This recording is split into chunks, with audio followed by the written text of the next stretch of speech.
When I first started my business, so it was like beginning of August 2018, I went to my buddy's pizza shop. We had some beers, literally like, I don't know, 3 or 4 or 5 IPAs. I don't know how many I drank. I was pretty fucked up. But talking to my boy, we're like, hey, like, he's like, why don't you just start your own business? I'm like, that's a good idea. Like literally I'm like, that sounds like a good idea. I'm like, I never started a business. I don't know what it costs. I don't know how to start an LLC. I don't know how to do any of that shit, right? Like I never did it before.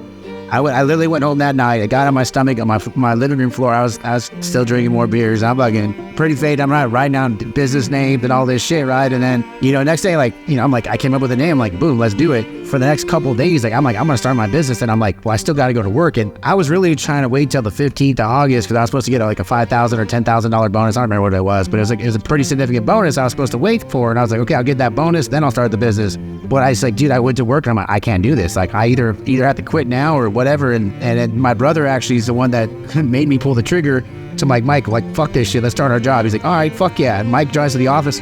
Big Mike drives to the office and quits. I'm like, Mike, what the fuck? I gotta wait for my bonus. He's like, fuck it, I already turned the truck in. I'm like, all right, then I'm in too, fuck it. I drove to turn my shit in, and like the next day, boom, I started texting everybody on my phone, hey, I started a business. By the next day, we already had an install. Boom, ended up, and then all in. I had no choice at that point. Yeah. I always say it's like the story like about burn the ships, right? Like you already know that, right? There's a Spanish sailor, right? And he was leading his team into battle. They were going to go take over this island, right?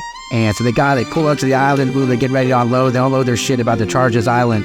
As the team starts getting off the boat and they start heading towards the island, Hernan Cortez turns around and lights the boats on fire.